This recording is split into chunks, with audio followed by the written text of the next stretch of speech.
কিন্তু আমরা যদি পরিশ্রম না করি তাহলে এই সপ্তাহে আমাদের ঘরের উনুনই জ্বলবে না। চল তাড়াতাড়ি মুখ ধুয়ে নে, আজকে সবজি বিক্রি হলে সন্ধেবেলা তোর জন্য গুড় নিয়ে আসবো। ঠিক তখনই উঠোনের বাইরে সবজির ঠেলা নিয়ে রহিম চাচা এসে হাজির হন, যার কাছ থেকে দুই বোন রোজ বাকিতে টাটকা সবজি নেয়।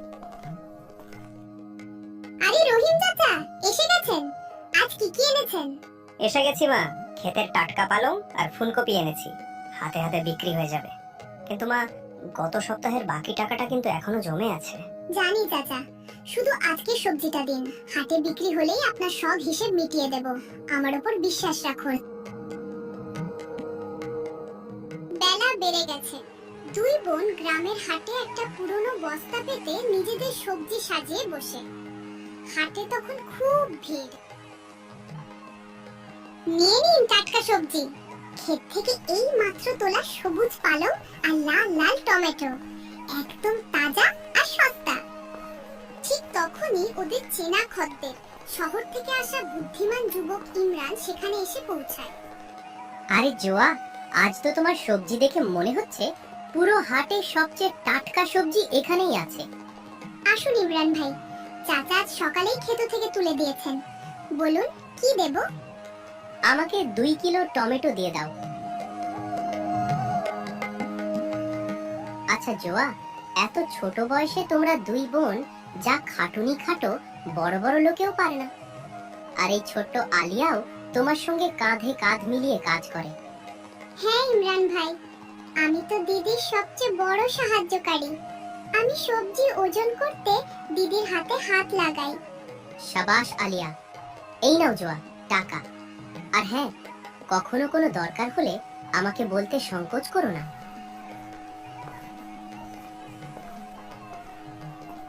সন্ধে নামতেই সারাদিনের ক্লান্তির পর দুই বোন গ্রামের ইব্রাহিম শেঠের বড় বাড়িতে কাজ করতে পৌঁছায়। বারান্দায় সেখানে রাজিয়া হাত গুটিয়ে কপালে ভাঁজ ফেলে বসেছিল। এসে গেছে দুই রাজকন্যে, সারাদিন হাটে বসে সবজি বেচো আর সন্ধেবেলা মুখ তুলে এখানে চলে আসো। ওদিকে সারা উঠোনে ঝাঁট পড়ে আছে, বাসনের স্তূপ জমে আছে। তোমাদের বাপের চাকর এসে এসব করবে নাকি? না শেঠানি মা, একটু হাট থেকে ফিরতে দেরি হয়ে গেছে, আমি এক্ষুনি সব বাসন মেজে দিচ্ছি আর উঠোনেও ঝাড় দিয়ে দিচ্ছি। হ্যাঁ হ্যাঁ, খুব এসেছে দরদির দল, তাড়াতাড়ি হাত চালাও। বিনা পয়সার রুটি খেতে হলে ঠিক সময়ে এসে যাও। আমার কপালটাই পুড়েছিল যে এই দুই অপয়ার বোঝা আমার ঘাড়ে এসে পড়ল। রাজিয়ার বিষমাখা কথায় আলিয়ার চোখে জল এসে যায়, কিন্তু জোয়া চোখের জল গিলে চুপচাপ বাসন মাজতে শুরু করে। দেখতে দেখতে রাত গভীর হয়ে যায়। এই মা দাঁড়া, এই নে থলেটা, আজকের বেঁচে যাওয়া রুটি আর ওই কোণে রাখা পুরনো সবজিটাও নিয়ে যা, না হলে সকালে তো ফেলেই দিতে হবে। কিন্তু শেঠ বাবু, এই রুটিগুলো তো বাসি আর শুকিয়ে গেছে। যা পাচ্ছ চুপচাপ নিয়ে নাও মা, এখানে কোনো লঙ্গরখানা চলছে না। যাও এবার বেরো। জোয়া মাথা নিচু করে ছোট বোনের হাত ধরে অন্ধকার পথ ধরে হাঁটতে থাকে। দিদি, আমার এই শুকনো রুটি খেতে ভালো লাগে না, এর থেকে কেমন বিচ্ছিরি গন্ধ আসে। আমাদের কপালে কি সারা জীবন এই বেঁচে যাওয়া বাজে খাবারই লেখা আছে? আমরা এত গরিব কেন দিদি? কাঁদিস না আমার সোনা, দেখ এই রুটিটা একটু নরম, আমি এটা একটু জলে ভিজিয়ে তোকে খাইয়ে দিচ্ছি, তুই খেয়ে নে আমার জান।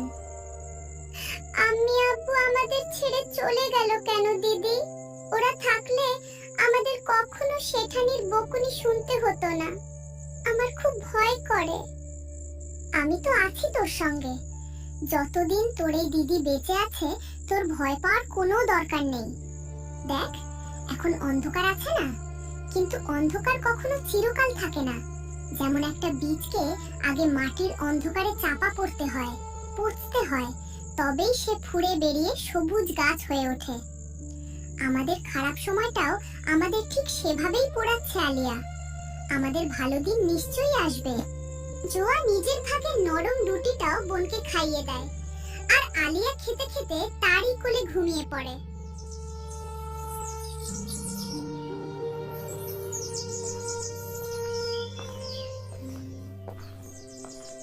আরে, এই দরজার সামনে কে রেখে গেল টাটকা সবজি আর সঙ্গে আটা গুঁড়ের একটা ছোট্ট পুতুলি? আলিয়া, ও আলিয়া, একটু দৌড়ে বাইরে আয় তো। কি হলো দিদি, আপনি এত সকালে কেন অস্থির হয়ে পড়েছেন? এই দেখ, রাতে তো এখানে কিচ্ছু ছিল না। এই টাটকা সবজি, এই চাল ডাল কে রেখে গেল? আরে বাহ দিদি, এই ফুলকপিটা তো একদম টাটকা। এবার তো আজ আমাদের বাজার থেকে কিছু কিনতেও হবে না। কিন্তু রাতের অন্ধকারে আমাদের এই ভাঙা ঘর পর্যন্ত কে আসতে পারে? রহিম চাচা নয় তো? রহিম চাচা তো নিজেই কষ্টে সৃষ্টে সংসার চালান, উনি কেন আমাদের বিনা পয়সায় এত কিছু দেবেন? কেউ একজন আছে যে লুকিয়ে লুকিয়ে আমাদের সাহায্য করছে। যেই করুক, তার মনটা সত্যি অনেক বড়। অন্তত আজ তোকে সেই বাসি রুটি খেতে হবে না। বেলা বাড়লো, হাটে রোজকার মতো ভিড়। দুই বোন সবজি বেচছিল, কিন্তু ওদের মনে তখনও রাতের সেই অচেনা ফেরেশতার প্রশ্নটা ঘুরছিল। আলিয়া, আজ আবার সকালে দরজার সামনে একটু চাল আর ডাল রাখা ছিল। আমি তো বুঝতেই পারছি না এই অচেনা সাহায্যকারীটা কে। দিদি, আমার তো পাকা বিশ্বাস যে ওটা ইমরান ভাই। আপনি খেয়াল করেন না, উনি হাটেও তো আমাদের সঙ্গে কত ভালোবেসে কথা বলেন। পাগল হয়ে গেছিস নাকি? ইমরান বাবু শহরের পড়াশোনা জানা বড় মানুষ। উনি মাঝরাতে অন্ধকারে আমাদের এই ঝুপড়িতে কেন আসবেন? আর কিছু না জেনে কোনো অচেনা লোকের নাম নেওয়া ঠিক নয়। গ্রামের লোকে শুনলে শুধু শুধু কথা বানাবে। চল, চুপচাপ নিজের কাজ কর।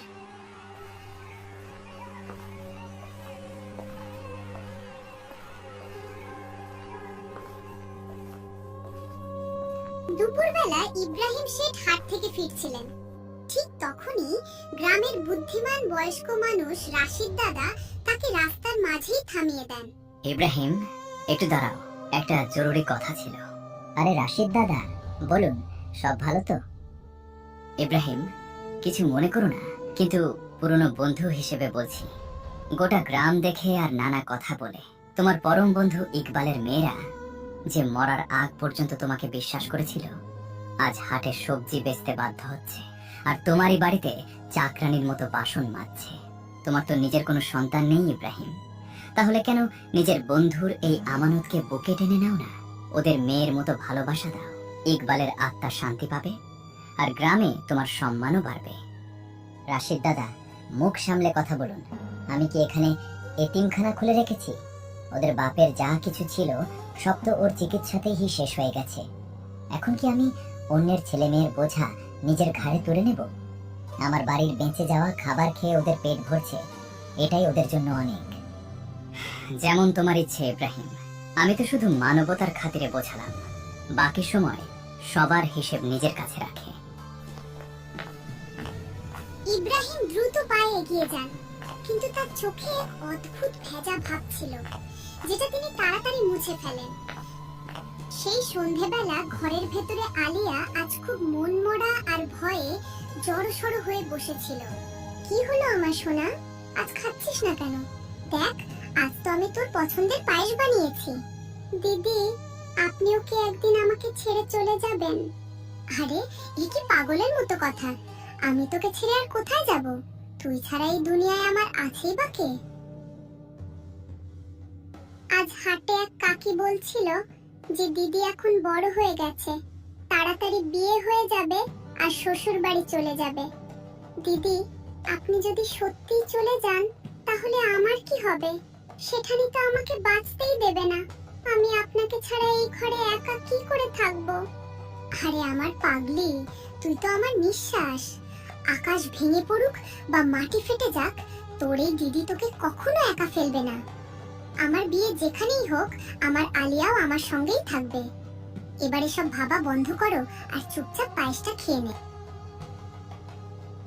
ওদিকে বাড়ি ফিরে ইব্রাহিম রাশিদ দাদার ওই কথাটা নিজের স্ত্রী রাজিয়াকে বলে দেন। শুনতেই রাজিয়া আগুন হয়ে ওঠে। কি বললো ওই রাশিদ, যে আমরা ওই অপয়াদের চিরকালের জন্য বাড়িতে রেখে দেব? আরে আমি তো বলি ওদের এই চৌকাঠে ছায়া ফেলাও আজ থেকে বন্ধ। আরে ভাগ্যবতী, এত চটছো কেন? আমি তো রাশিদকে তখনই পরিষ্কার মানা করে দিয়েছি। তুমি শুধু শুধু নিজের শরীর খারাপ করছো। শান্ত হও। না, গ্রামের লোকে আমার নামে পঞ্চায়েত জোড়া শুরু করেছে যে আমি এতিমদের দিয়ে ব্যাগার খাটাই। আমার বদনাম হচ্ছে। ঠিক করে ফেলেছি, কাল থেকে ওই দুজন এই বাড়িতে কাজ করতে আসবে না। আমি নিজের কোমর ভেঙে ফেলবো, নিজে বাসন মাজবো, কিন্তু ওই অপয়াদের নিজের চৌকাঠে এক পাও রাখতে দেব না। ঠিক আছে, যেমন তুমি বলো।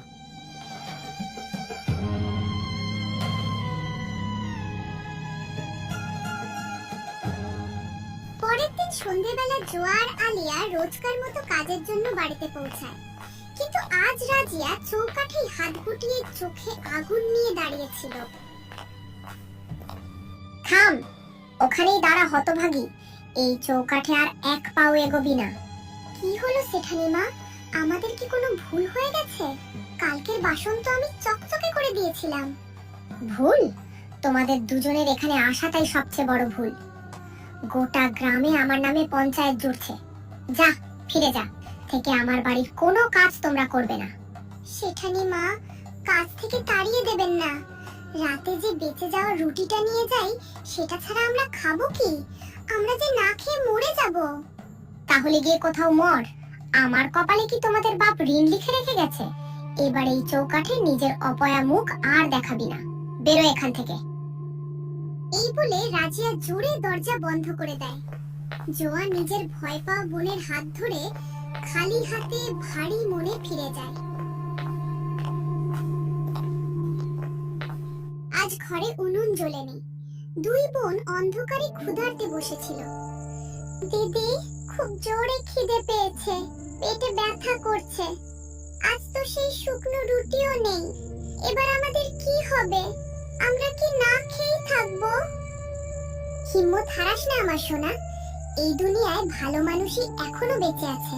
যখন চারদিকে অন্ধকার নামে, তখনই কোথাও না কোথাও থেকে একটা আলো ঠিক বেরিয়ে আসে।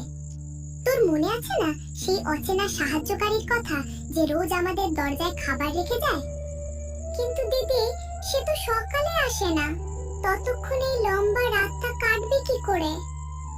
আজ আমরা ঘুমাবো না আলিয়া, আজ সারা রাত জেগে থাকবো। যে লোকটা লুকিয়ে আমাদের না খেয়ে মরা থেকে বাঁচাচ্ছে, আজ আমি তার মুখ দেখেই ছাড়বো। আজ আমরা দরজার পেছনে লুকিয়ে তার অপেক্ষা করব। রাত আস্তে আস্তে গভীর হতে থাকে। খিদে আর ঘুমের সঙ্গে লড়াই করতে করতে দুই বোন দরজার ফাঁকে চোখ রেখে বসে রইল। ঠিক তখনই বাইরে পায়ের শব্দ হলো। একটা ছায়া মূর্তি কাঁধে পুটুলি নিয়ে এলো আর চুপচাপ সেটা দরজায় রেখে ফিরে যেতে লাগলো। দাঁড়াও, কে তুমি? রোজ রাতের অন্ধকারে লুকিয়ে আমাদের দরজায় সাহায্য কেন রেখে যাও? ছায়া মূর্তিটা ঘাবড়ে গিয়ে ঘুরে দাঁড়ায়।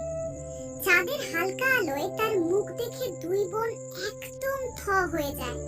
শেঠ বাবু, আপনি আপনি এত রাতে চোরের মতো লুকিয়ে আমাদের জন্য খাবার আনেন? কিন্তু কেন? দিনের বেলা তো আপনার বাড়ি থেকে আমাদের ধাক্কা দিয়ে বের করে দেওয়া হয়। এই কথা শুনে ইব্রাহিমের চোখে জল উপচে আসে। তিনি সেখানেই মাটিতে বসে পড়েন। বছরের পর বছরের চেপে রাখা যন্ত্রণা আজ চোখের জল হয়ে বেরিয়ে আসে। যখন আপনি আমাদের ভালো খাবার দিতেই পারতেন, তখন সন্ধ্যেবেলা ওই বাসি রুটিগুলো কেন দিতেন শেঠ বাবু? দিনের বেলা এত ঘেন্না, আর রাতে লুকিয়ে আমাদের পেট ভরানো। আপনার সত্যিটা কি? আমাকে মাফ করে দাও আমার মারা। এটা কোনো লোক দেখানো নয়, আমার বড় অসহায়তা। আমি তোমাদের শেঠানের সামনে খুব দুর্বল। রাজিয়া যদি এতটুকু টের পেত যে আমি তোমাদের সাহায্য করছি, তাহলে সে বিরাট অশান্তি বাঁধিয়ে দিত। কিন্তু শেঠ বাবু, আমরা আপনার কি ক্ষতি করেছি? আমরা তো আপনার পর, তাই না? না আমার মা, তোমরা পর নও।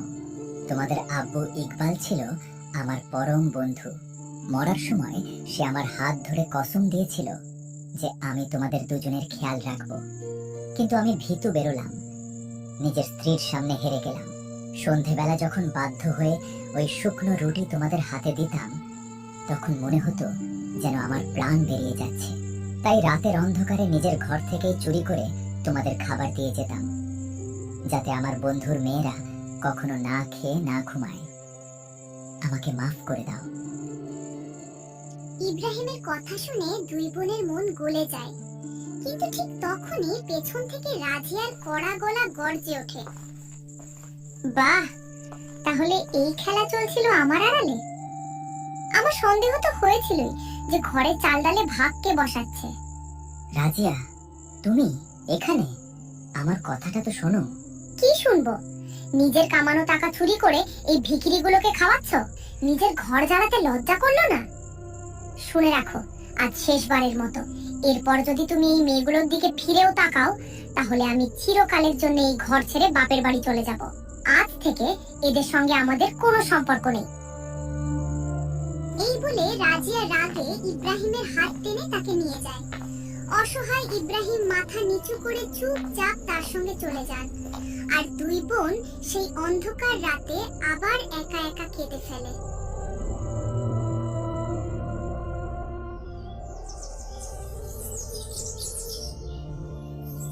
সেই রাতের পর কয়েকটা দিন কেটে গেছে। শেঠের আসা পুরোপুরি বন্ধ, ঘরে রাখা সামান্য খাবারও শেষ হয়ে গেছে। দিদি, শেঠ বাবু কি আর কখনো আসবেন না? ঘরে যে অল্প একটু খাবার ছিল, সেটাও কাল রাতে শেষ হয়ে গেছে। আমার খুব ভয় করছে। এই দুনিয়ায় কি আমাদের আর কেউ নেই? তুই তো সেই রাতে দেখেছিলি সেখানে কত রেগেছিল। শেঠবাবু আমাদের জন্য অনেক করেছেন, কিন্তু আমরা ওর ঘর ভাঙার কারণ হতে পারি না। আর রইল আমাদের কথা, তুই ভুলে গেছিস যে তোর এই দিদি বেঁচে আছে। এবার আমরা আর কারো দয়া বাঁচবো না। কাল থেকে আমি নিজে ক্ষেত থেকে টাটকা সবজি এনে হাটে বেচবো, দরকার হলে মজুরিও করব। আমরা দুজন মিলে নিজেদের অন্ন নিজেরাই জোগাড় করব, কারো ওপর বোঝা হব না। দেখিস, এই খারাপ সময়টাও তাড়াতাড়ি কেটে যাবে। সেই রাতে জোরে ঝড় বইছে। ঠিক তখনই হঠাৎ ঘরের দরজায় খুব জোরে ধাক্কা পড়ে। তুই ভয় পাস না আলিয়া, এখানেই